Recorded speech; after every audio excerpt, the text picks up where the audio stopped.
And recording has begun. And I want to start with the things that you had to look at 2 class periods ago in terms of archetype and the slideshows, so on and so forth.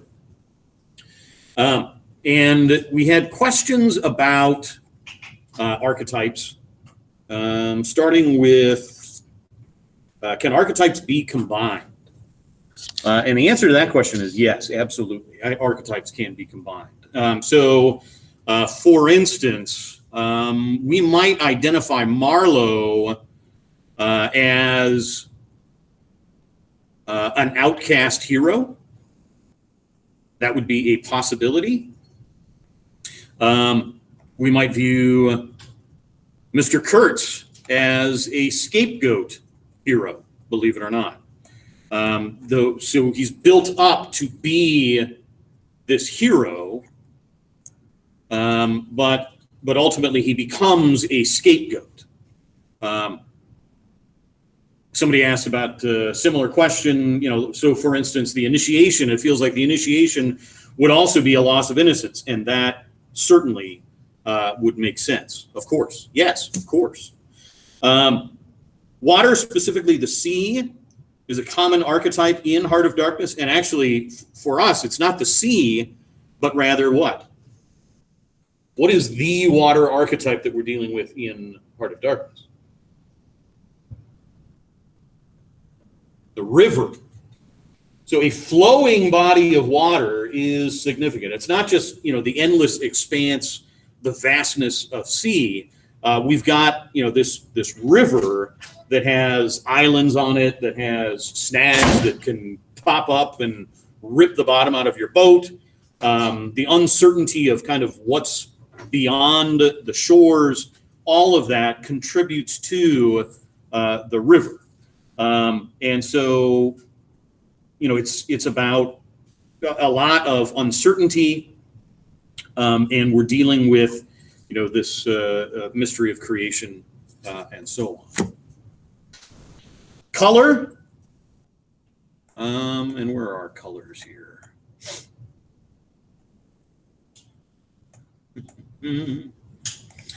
Red, green, blue, black, white, but there are others as well. My students currently in 11th grade are reading Ordinary People, and blue is identified as anxiety. Anxiety is blue and failure is gray. And so that, and that's just for the character himself. And we hear about like yellow. Yellow sometimes represents certain kinds of things. And so the question specifically is about the pink pajamas, and why are they pink pajamas? And I think part of it is that they're pink because they're faded. They would have been red at one time, but now they've become faded. And so under those circumstances, we might associate it with disorder, because of kind of who is wearing it, that it's one of the pilgrims, and that's worth keeping in mind. Let's see here. And then kind of shifting from, there's one more archetype. Since the meanings often contrast with each other, how do we know what the meaning is that the author is trying to convey? And that's a big part of that is on us. We got to figure that out for ourselves, and determine for ourselves what the case is there. In the same way that, I'm asking you, Joseph Campbell, based on the description, has identified, at the very least, Marlowe as a hero.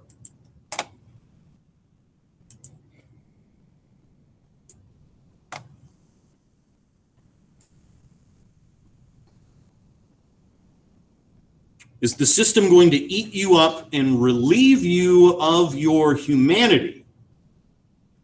Or are you going to be able to use the system to human purposes? Kurtz has been relieved of his humanity. Has Marlowe? Nicole? I had a question about the colors on set. Okay. They describe it, they say one of his pockets, and then in parentheses, bright red, and from the other, dark. So I think it highlights the randomness. This is the Russian, who he describes as a harlequin, which is a clown. And it's just these various patches that he's getting, cutting up pieces of clothing wherever he can to patch up the clothes that he has. So, and then this other question is whether you're going to say no to the serpent or yes to the serpent, as easy as that. And Marlowe at the beginning says yes to the serpent. And then later on in the text, he says yes and no to the serpent. And it's a question of, okay, what is the serpent under those circumstances at the end? And the real dragon is in you. And so what is it that needs to be slain for Marlowe? Does anything need to be slain for Marlowe? We've got, a character on the hero's journey. He is in the adventure of finding out what his career is, what his nature is, what his source is. He undertakes that intentionally. So the fact that he goes out there with the deliberate purpose of kind of investigating this place that he's always wanted to be since he was a child. You want to keep that in mind. Ever since he was a child, he has wanted to go out to this place. And then while he is there, part of his discovery of self is doing the work, as he says. But he's doing a different work than what the Europeans send him for, than what Brussels, the company, sends him out there for. And then while he's there, it's kind of a surprise. There's one into which you're thrown and pitched. And so there's a bit of a surprise in terms of what it is that he is dealing with. And that's, the fact that he has to repair his boat and go retrieve this Mr. Kurtz. You've undergone a death and resurrection. You put on a uniform, you're another creature. Marlowe experiences a death and resurrection. He talks about how they almost bury him out there. And at the very end, we can argue that there is a death that occurs based on other things that he's told us. We're not going on our journey to save the world, but to save ourselves. And the last trick has to be done by you. And so, we want to ask again, what is it that Marlowe is saving within himself through the entirety of the experience? Losing yourself, giving yourself to another, that's a trial in itself, is it not? Marlowe does this.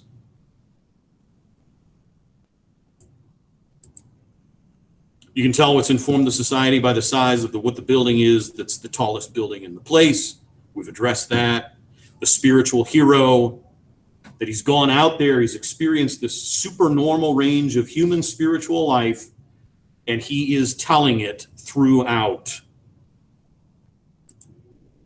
And actually, we need to look at that last bit too. Oh, boo. Oh, come on. It's not going to let me go back.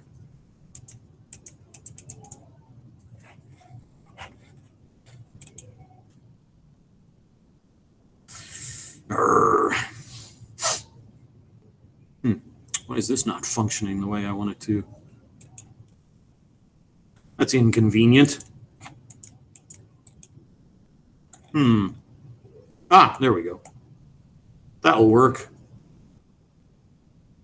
The moral objective is that of saving a people or a person or saving an idea. And so what's saved through the moral objective? Our life evokes our character. You find out more about yourself as you go on. Is that why Mr. Kurtz says the horror at the very end? Is that why his final words are his final words? That he discovers exactly who he is at the end. It's very nice to be able to put yourself in situations that will evoke your higher nature rather than your lower, to choose to be better than how you're immediately reacting in the moment. We've not even to risk the adventure alone. The heroes of all time have gone before us. Freslevin was already out there. Mr. Kurtz is already out there. Marlowe is now going out there. The labyrinth is thoroughly known. We have only to follow the thread of the hero path, which in this case happens to be a river. Where we had thought to find an abomination, we shall find a god. And where we had thought to slay another, we shall slay ourselves. And where we had thought to travel outward, we shall come to the center of our own existence. And where we had thought to be alone, we shall be with all the world. And just about all of that occurs at the end of the novella, or near the end of the novella. This going and return can be seen also in the simple initiation ritual, where a child has to give up his childhood and become an adult, has to die, you might say, to his infantile personality and psyche and come back as a self-responsible adult. Leaving one condition, finding the source of life to bring you forth in a richer or more mature or other condition. So a lot of these elements we're seeing at play in Heart of Darkness.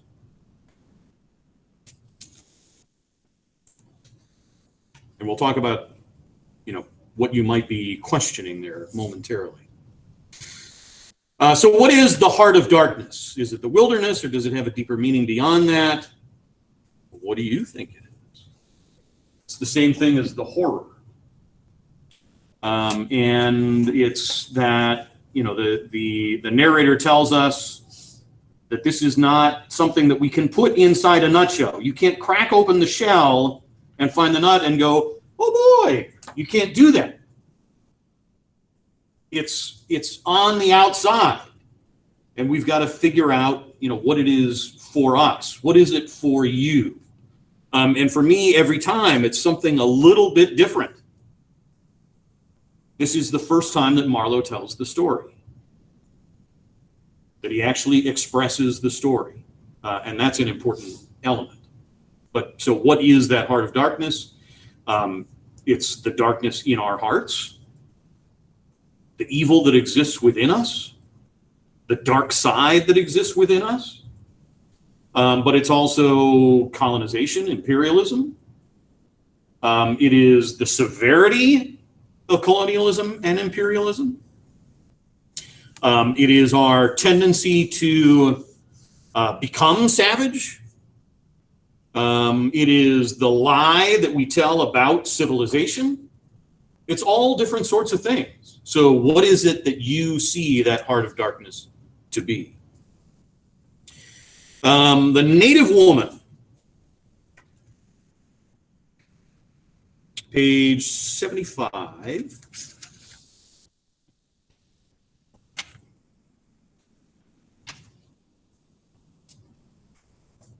At the very bottom.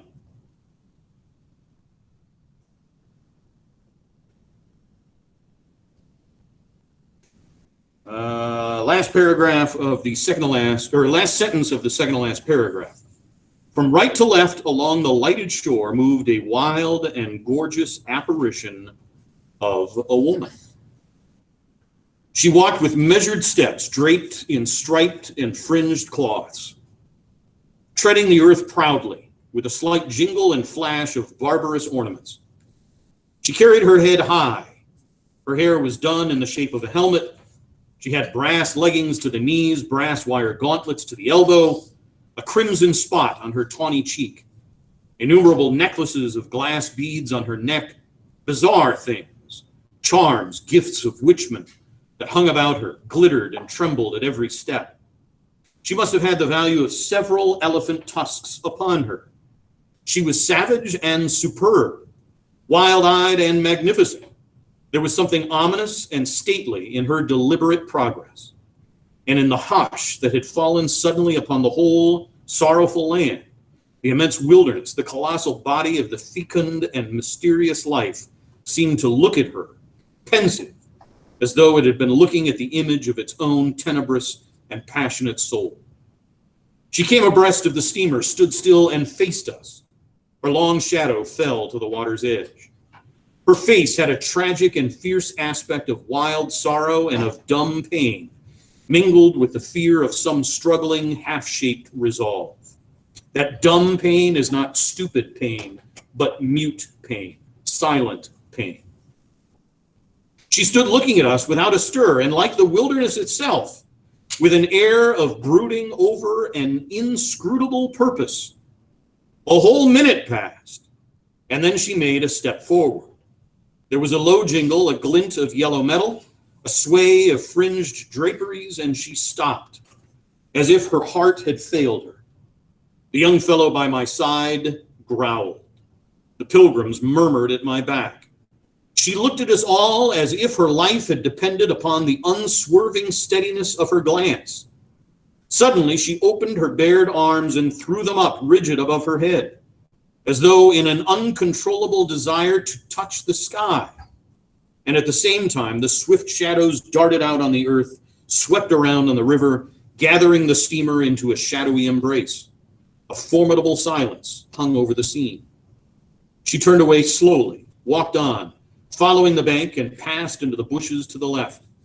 Once only her eyes gleamed back at us in the dusk of the thickets before she disappeared. If she had offered to come aboard, I really think I would have tried to shoot her, said the man of patches nervously. I've been risking my life every day for the last fortnight to keep her out of the house. She got in one day and kicked up a row about those miserable rags I picked up in the storeroom to mend my clothes with. I wasn't decent and blah, blah, blah, blah. So who is she? What is her significance?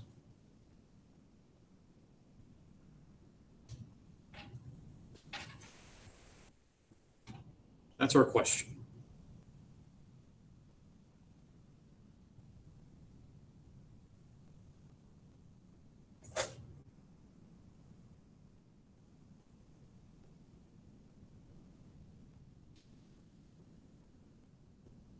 She seems to be in charge for me.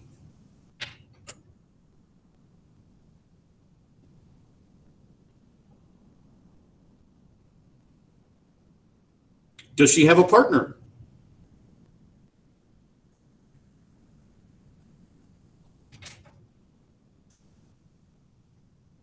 And who would her partner be?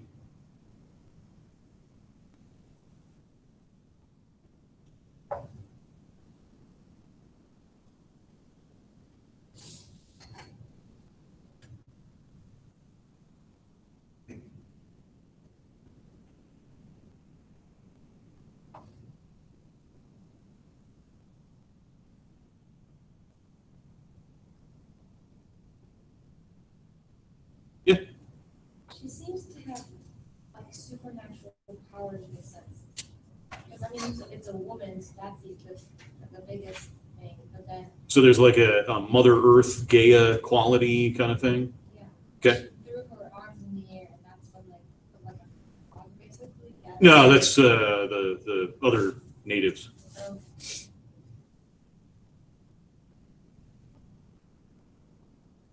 But that was a signal for them to kind of make a threat.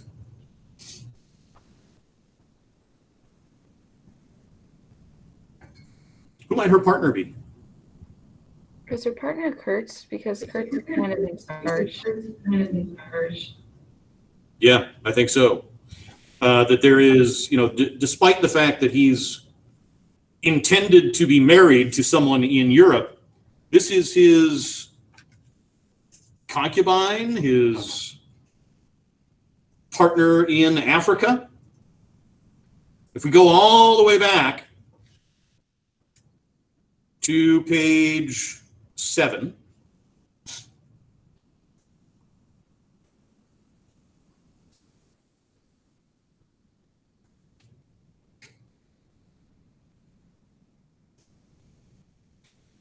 in the middle of the first paragraph on the page, Marlowe is describing to his friends why this too, London, has been one of the dark places of the earth. Or think of a decent young citizen in a toga. perhaps too much dice. You know, coming out here in the train of some prefect or tax gatherer or trader even to mend his fortunes.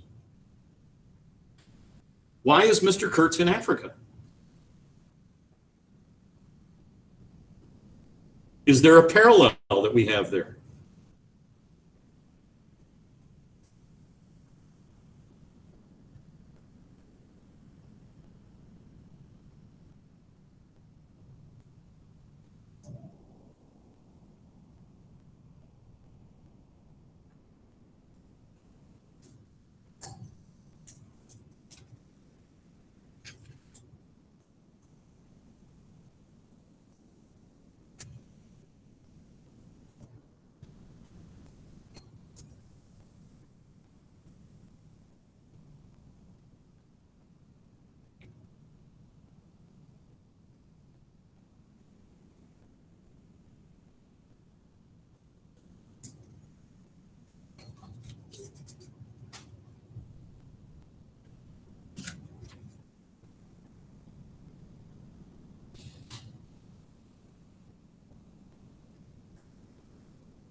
Yeah. Well, I would claim that he's not satisfied with whatever he has in Europe. He also, I mean, goes after the fortune to make money, but Well, and so what's the deal with that desire to go out there to make money? What's his relationship with his intended's family?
Page 93.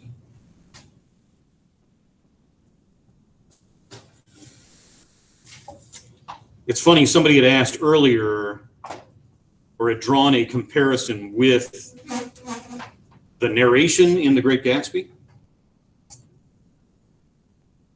Mr. Kurtz is Jay Gatsby. Very bottom of 93, I had heard that her engagement with Kurtz had been disapproved by her people. He wasn't rich enough, or something. And indeed, I don't know whether he had not been a pauper all his life. He had given me some reason to infer that it was his impatience of comparative poverty that drove him out there. So we go back to 7. Think of a decent young citizen in a toga, coming out here in the train of some prefect or tax gatherer or trader even to mend his fortunes. Land in a swamp, march through the woods, and in some inland post, feel the savagery, hear the drums. Think about going to join them for a dance. The utter savagery had closed round it. All that mysterious life of the wilderness that stirs in the forest, in the jungles, in the hearts of wild men. There's no initiation either into such mysteries. He has to live in the midst of the incomprehensible, which is also detestable. And it has a fascination, too, that goes to work upon him. The fascination of the abomination.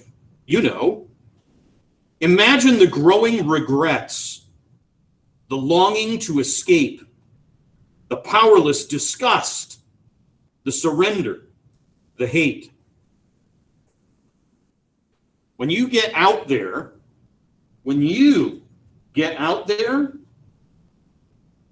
there's going to be things that you are exposed to that at the moment you're like, no way. But there's going to be something you may see that you're very curious as to why someone would do something like that. There's a curiosity. And it exists within all of us. That's part of the heart of darkness. That temptation. The fascination of the abomination.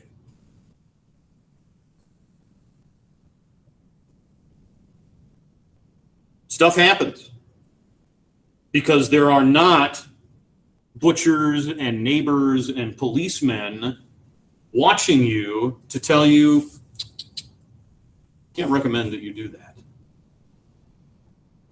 Because it's all on you. That's part of the scary stuff that's out there.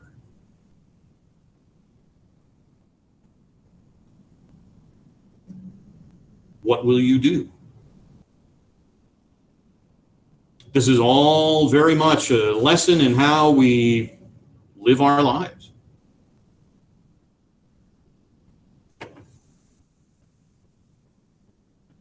So that the native woman is Kurtz's fascination of the abomination. It's when Baloo the bear dresses up in the monkey costume in blackface to join King Louis and sing the rest of the song and dance around. It's a temptation.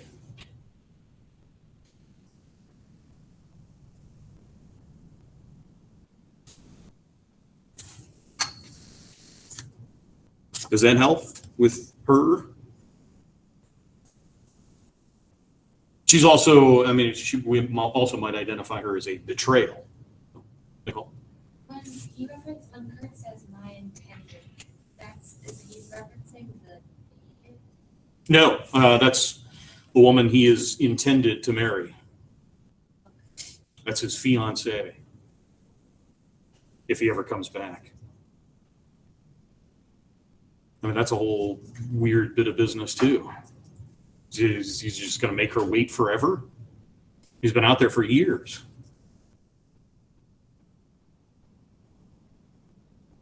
But he is, trying to mend his fortunes.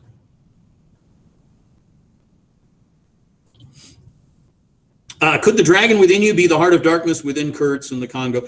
I think yes. It might be that temptation. So to be able to say no to that temptation would be slaying the dragon.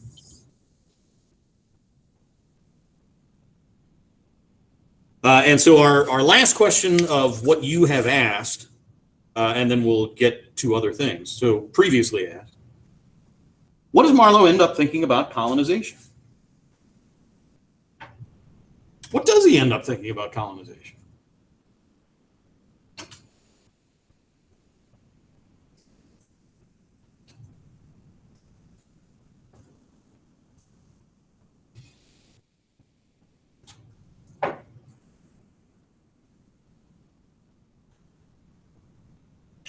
Do we know for sure? Or is he ambivalent about it? Is he still not sure? Yep. I was writing about this yesterday when reading the stuff that we did in the last class, and I think he's swayed by Kurtz's writing when Kurt says we'll have power if we come in and act like supernatural beings, that we can do anything, have power over them. He was like, that's so eloquent and so encouraging and so motivational. But at the same time, he sees the inefficiency of the work and he's questioning, why are they doing this? Why are they here? And he's also somehow, he sees the natives as humans when all around him, they're not humans. Right. He's like,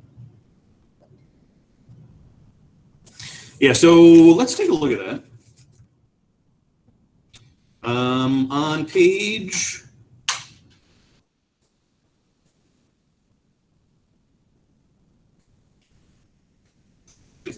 something? Maybe it's 60 something. Yep, page 60. 60. Talking about the ivory, and so he's like reflects on what's to come with hindsight, and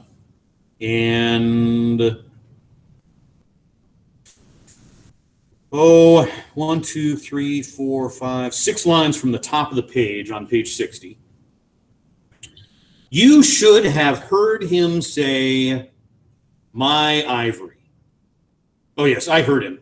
My intended. My ivory, my station, my river, my everything belonged to him. It made me hold my breath in expectation of hearing the wilderness burst into a prodigious peal of laughter that would shake the fixed stars in their places. Everything belonged to him. But that was a trifle. The thing was to know what he belonged to. How many powers of darkness claimed him for their own? That was the reflection that made you creepy all over. It was impossible. It was not good for one either, trying to imagine. He had taken a high seat amongst the devils of the land. I mean, literally. You can't understand. And so again, he's talking to his friends on the boat, on the Thames, at anchor, waiting for the tide to turn. You can't understand. How could you? With solid pavement under your feet, surrounded by kind neighbors ready to cheer you or to fall on you, stepping delicately between the butcher and the policeman and the holy terror of scandal and gallows and lunatic asylums, the way that society judges us.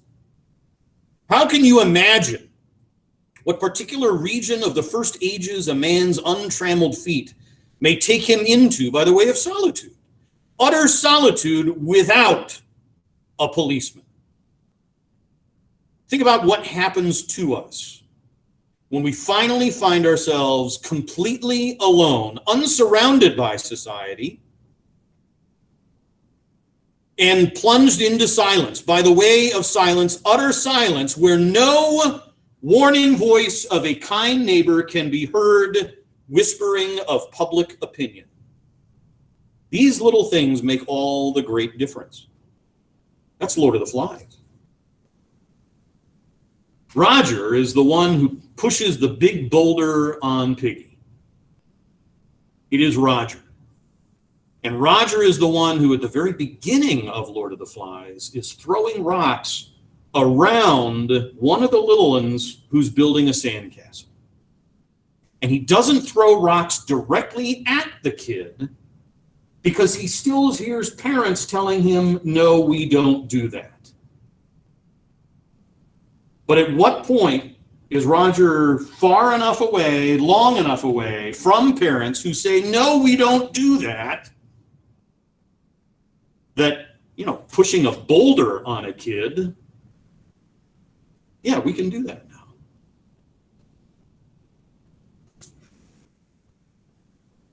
When they're gone, when public opinion is gone, you must fall back upon your own innate strength, upon your own capacity for faithfulness. And so this is part of what Marlowe is struggling with, because the native Congolese, the cannibals, aren't eating people. They aren't eating the Europeans. They don't know policemen and society. They just happen to know right from wrong. Of course, you may be too much of a fool to go wrong, too dull even to know you are being assaulted by the powers of darkness. And he goes on, top of page 61, talks about the sights, sounds, and smells at the very, very first line. Breathe dead hippo, so to speak. Rotten dead hippo, and not be contaminated. And there, don't you see? Your strength comes in. The faith in your ability for the digging of unostentatious holes to bury the stuff in. Your power of devotion, not to yourself, but to an obscure, back-breaking business. And that's difficult enough. Mind, I am not trying to excuse or even explain, because he knows what's coming. I'm trying to account to myself for Mr. Kurtz, for the shade of Mr. Kurtz. Really trying to understand this guy. This initiated wraith from the back of nowhere with a capital N honored me with its amazing confidence before it vanished altogether. This was because it could speak English to me. The original Kurtz had been educated partly in England, and as he was good enough to say himself, his sympathies were in the right place. His mother was half English, his father was half French. All Europe contributed to the making of Kurtz. Now that is important. All of Europe contributed to the making of Kurtz.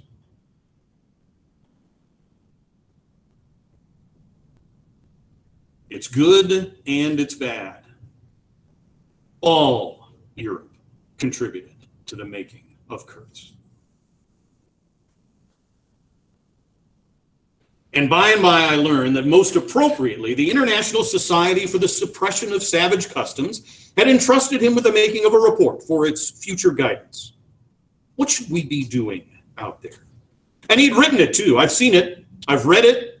It was eloquent, vibrating with eloquence, but too high strung, I think. So it's well written. It's a little tense. 17 pages of close writing he had found time for.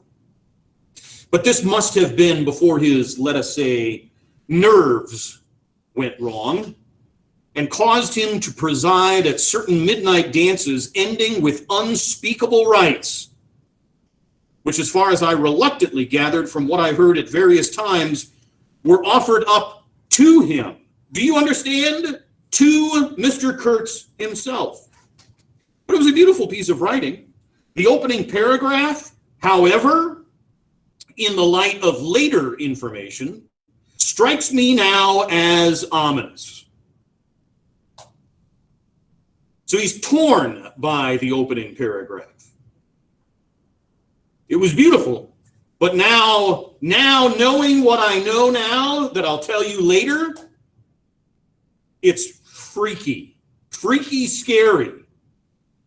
He began with the argument that we whites, from the point of development we had arrived at, the white man's burden, which is written around the same time, must necessarily appear to them, savages, in the nature of supernatural beings. Freslevin. We approach them with the might as of a deity, and so on, because, we've got our fire sticks. By the simple exercise of our will, we can exert a power for good, practically unbounded, etc., etc. And from that point, he soared and took me with him. At the time that I read it, I was, oh, this is awesome. The peroration was magnificent, though difficult to remember, Gave me the notion of an exotic immensity ruled by an august benevolence with a capital B. It made me tingle with enthusiasm. But now I've seen it. This was the unbounded power of eloquence, of words, of burning noble words. What happens when there's nothing behind the words?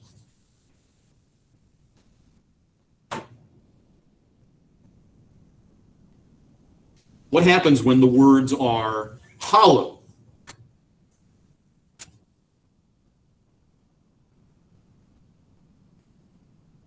There were no practical hints to interrupt the magic current of phrases, unless a kind of footnote at the note at the foot of the last page, scrawled evidently much later in an unsteady hand, may be regarded as the exposition of a method. It was very simple, and at the end of the moving appeal to every altruistic sentiment, it blazed at you, luminous and terrifying, like a flash of lightning in a serene sky.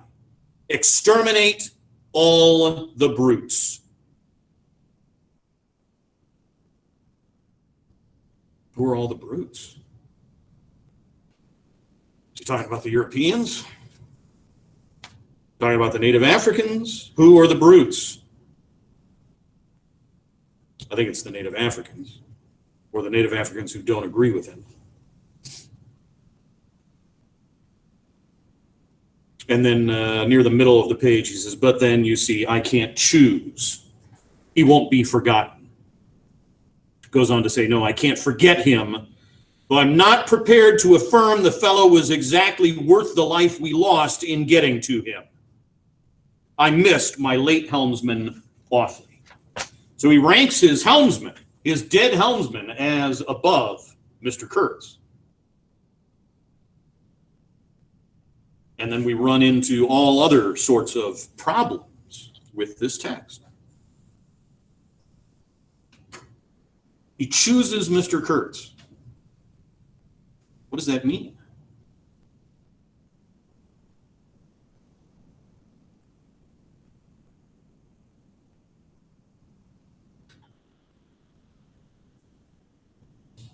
What does it mean to choose Mr. Kurtz? How do we go about explaining the end of this book to ourselves so that we can understand it a little bit better? What else, what do you need? What are you wondering at this point?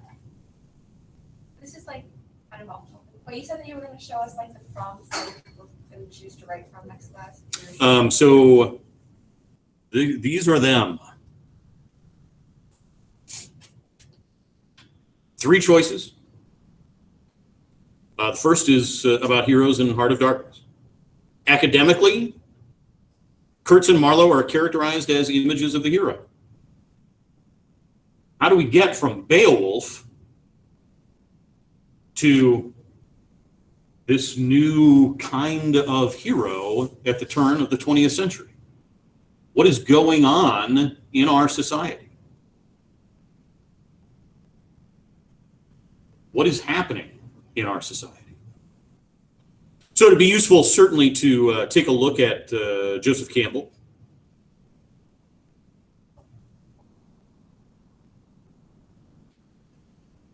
He says the hero evolves as the culture evolves.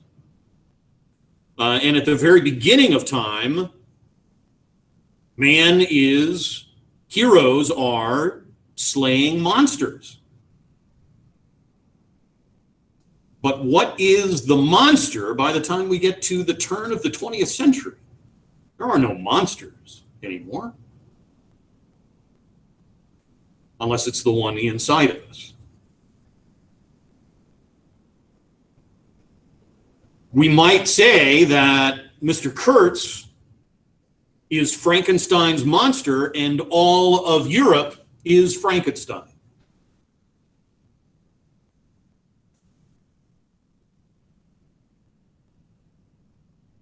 Or that the company is Frankenstein.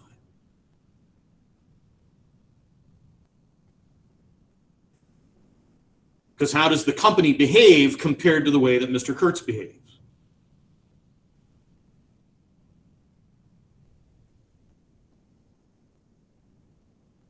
Mr. Kurtz's genocide is done right out in the open. It's done in the sunshine. He's honest about it. The company is who's lying about it. The company is saying that they're doing the work with a capital. You know, Mr. Kurtz is doing his job. He's just doing my job. You wanted ivory? I got you ivory. That's why that conversation between Marlowe and the manager is so messed up.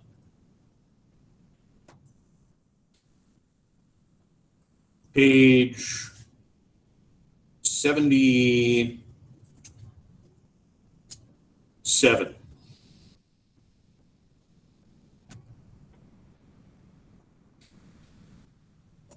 First full paragraph. At this moment, I heard Kurtz's deep voice behind the curtain. Save me.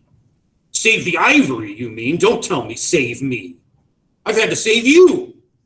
You are interrupting my plans now. Sick. Not so sick as you would like to believe. Never mind. I'll carry out my ideas yet. I will return. I'll show you what can be done. You with your little peddling notions.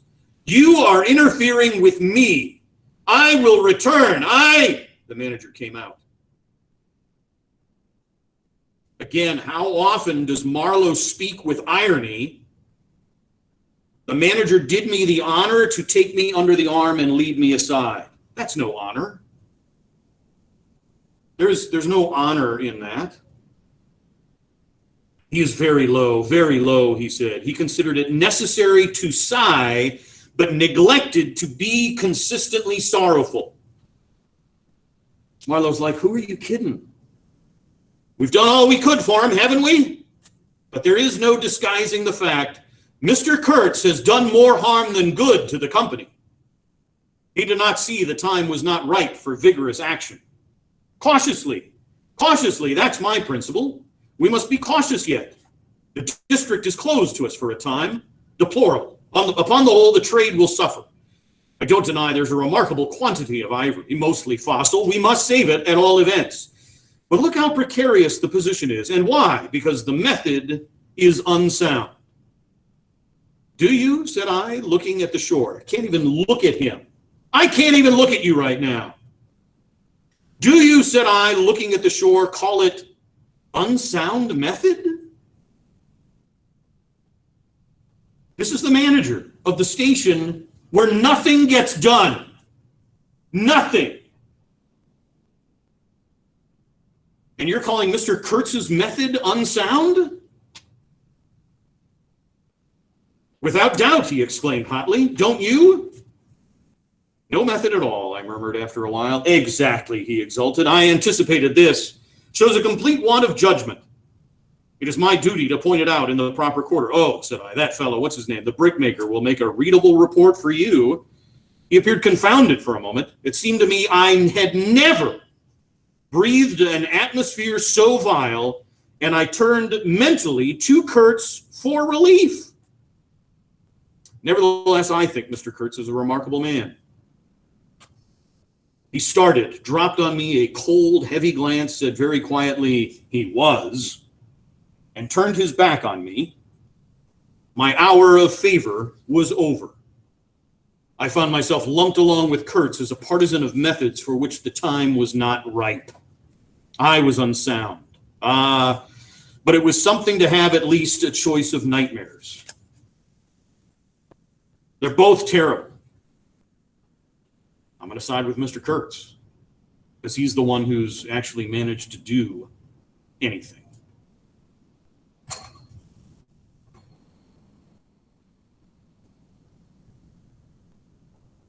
Mr. Kurtz keeps trophies. Beowulf kept trophies. Rip off Grendel's arm. Let's hang it up. Here's Grendel's head. Here's the sword that cut off his mother's head. Nicole? So is the serpent that Marlowe says yes to the beginning of the company, but by the end he turns his back on the company with Mr. Kurtz? It's the river. Yeah, he describes the river as a snake.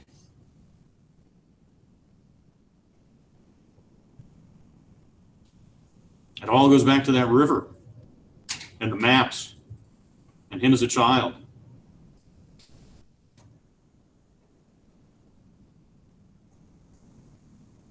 And almost immediately he identifies for us the hypocrisy.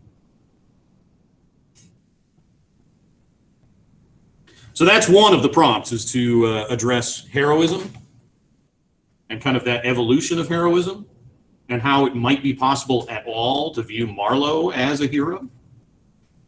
Then, in terms of the others, you might think about commonalities in the message between Heart of Darkness and any one of those or any combination of those other pieces. The allegory of the cave, we grow accustomed to the dark, White Man's Burden, the Hollow Man, a hanging, shooting an elephant, and choices.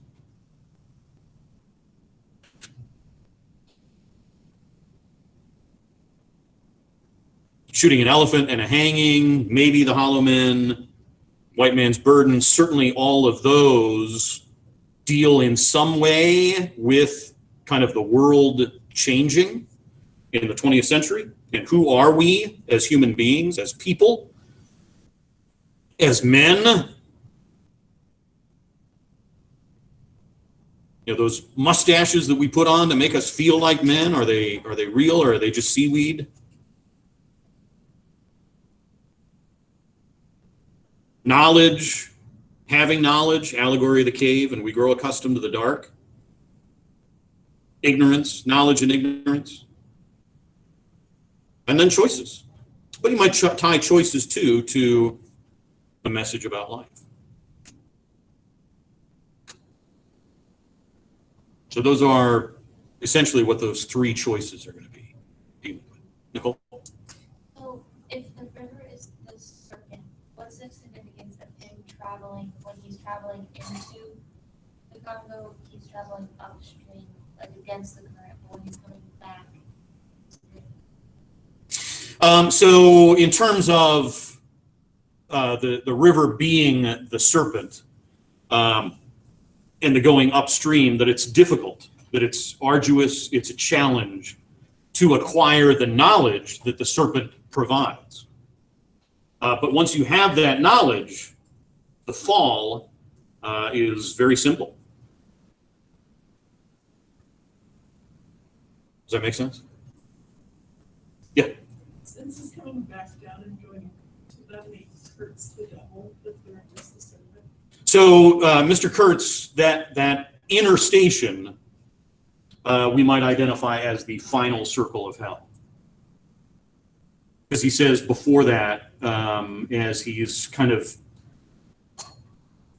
discovering where he is, that he says very deliberately and consciously, it felt as if I had stepped into some inferno. And then, the gateway to it is the door of darkness that exists within the city that reminds him of a tomb. So it's as if he has died in going to Africa. But even then, it's also as if he has died at the very end. Telling a lie. Don't forget, telling a lie for Marlowe tastes like death. And he tells the intended a lie in order to save her. He saves the idea of Mr. Kurtz for the intended. And that's part of, again, the hero's journey. Saving an idea. He saves the idea of Mr. Kurtz by telling a lie.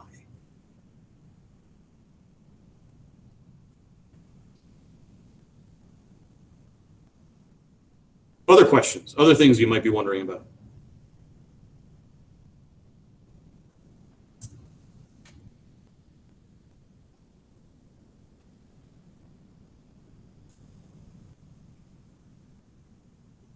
Yeah. So what is the thing that Marlowe's saving within himself because if he's the death and resurrection, once he's out, once he's back in Europe, what is this idea that he's saving? That he's in himself? He saves Mr. Kurtz, the idea of Mr. Kurtz. He sticks with the choice of nightmares, the lesser of the two evils.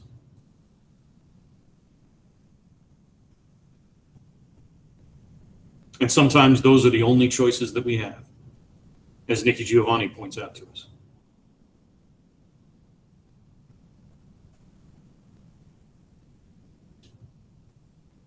Yeah. So does the fact that he's telling it, like it's a narration of a story, even though he might not be like going against the company, meaning like saying this is completely wrong, he said like saving the idea of Mr. Kurtz, but by telling the story is the kind of like patronizing imperialism and colonization. So by telling the story, he's getting the word out there of what's happening.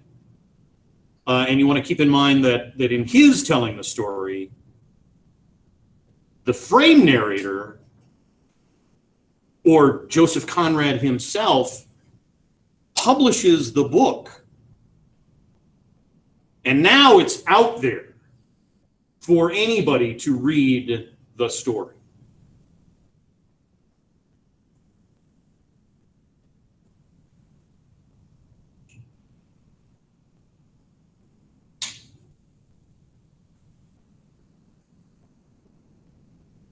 And people start to think maybe a little bit differently.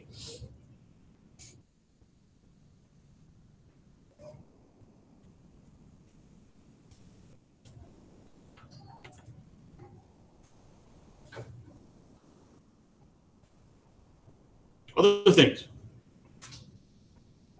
Anything else you might be wondering about?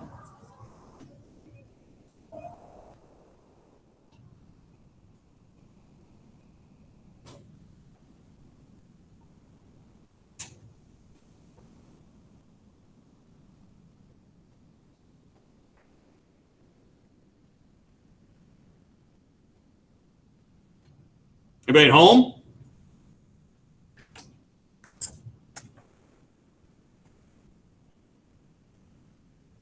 You can certainly feel free to put it up in the chat.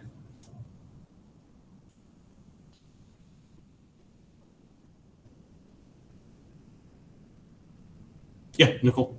Mr. Kurtz plans the attack on the steamer because he doesn't want to leave, correct? I think that's part of it, yes. He also tries to escape. And so there's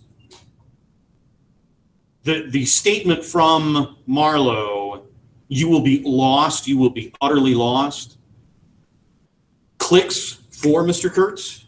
And he recognizes that he can't function as ill as he is in this place anymore.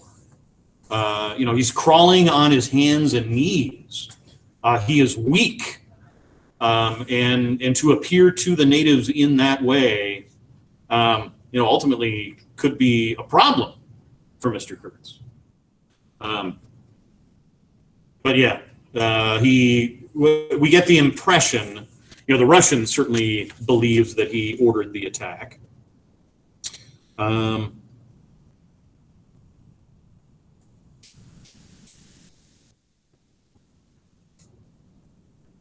67, why did they attack us?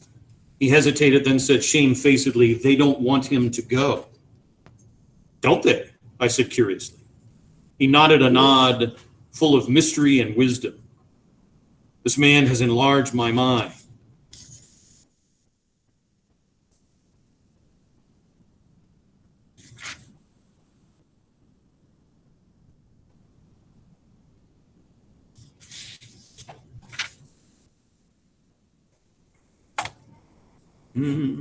Where's my mouse? There it is.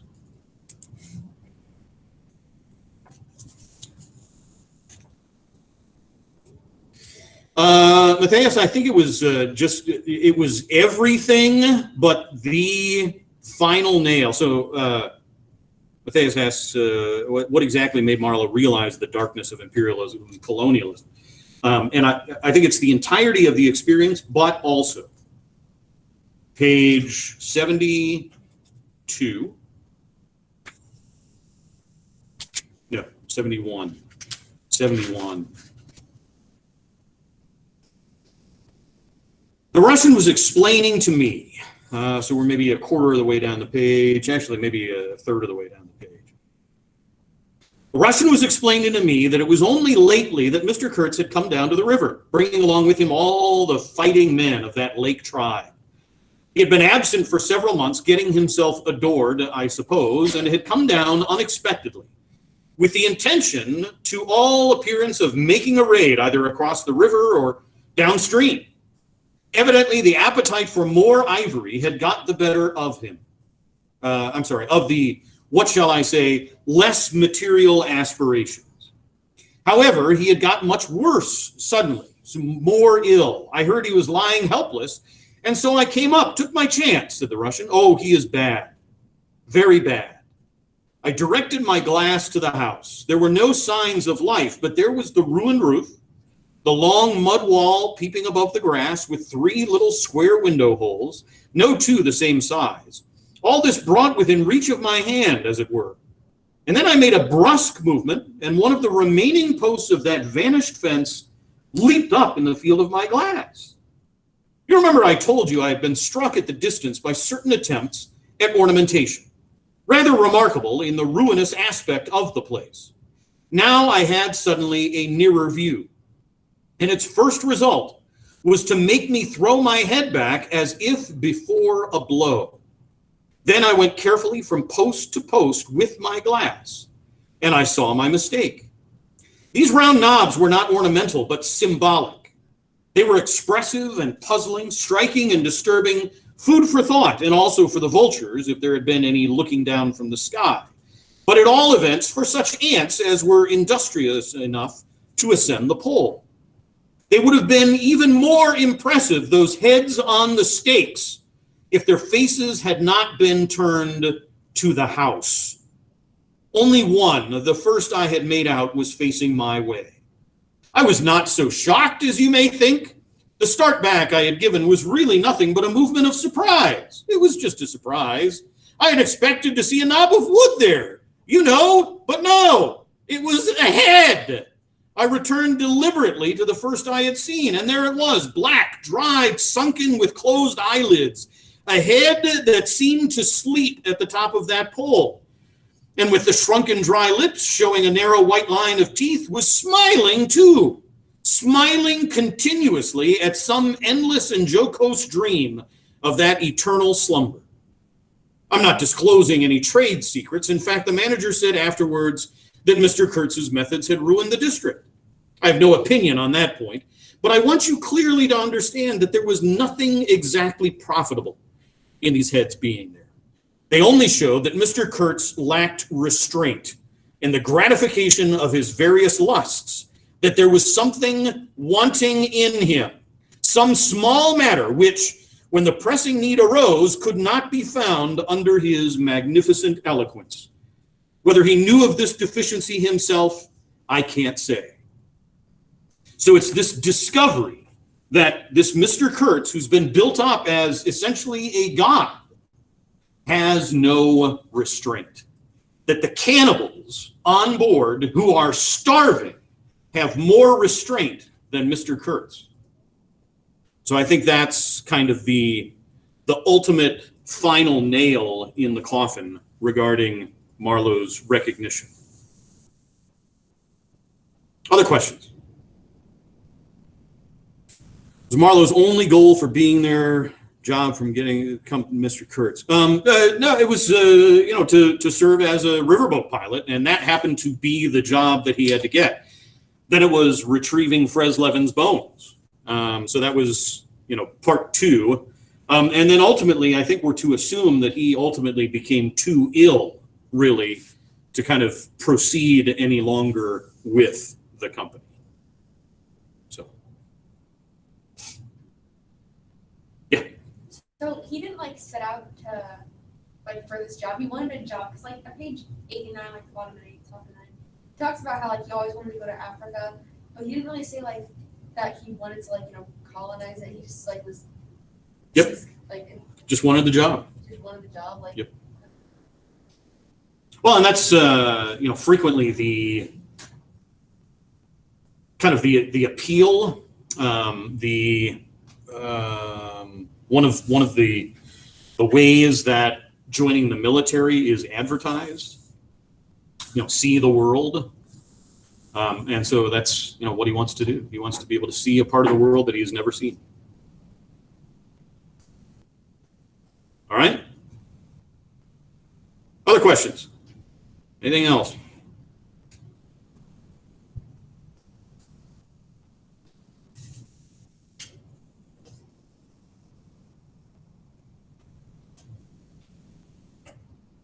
Nothing right now? Okay. Everybody at home?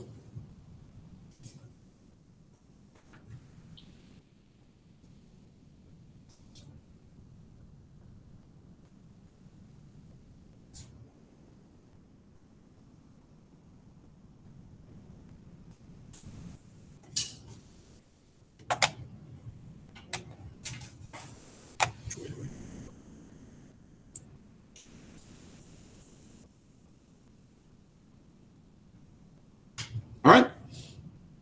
Now, folks at home, there's just a few minutes left. I'll let you go ahead early.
Start at 7.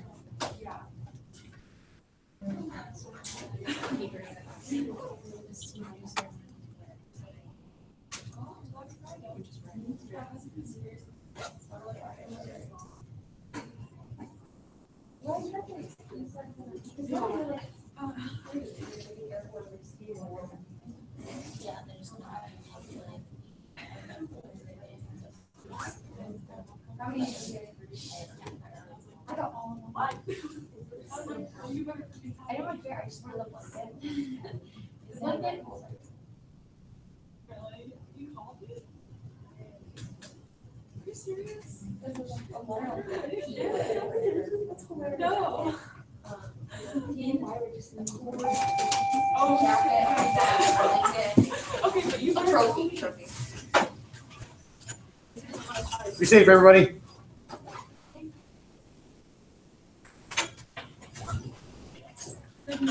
Thanks.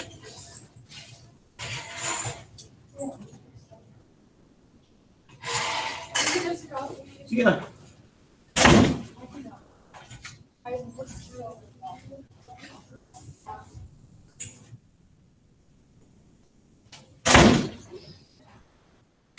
Have a good day. Thanks. See ya.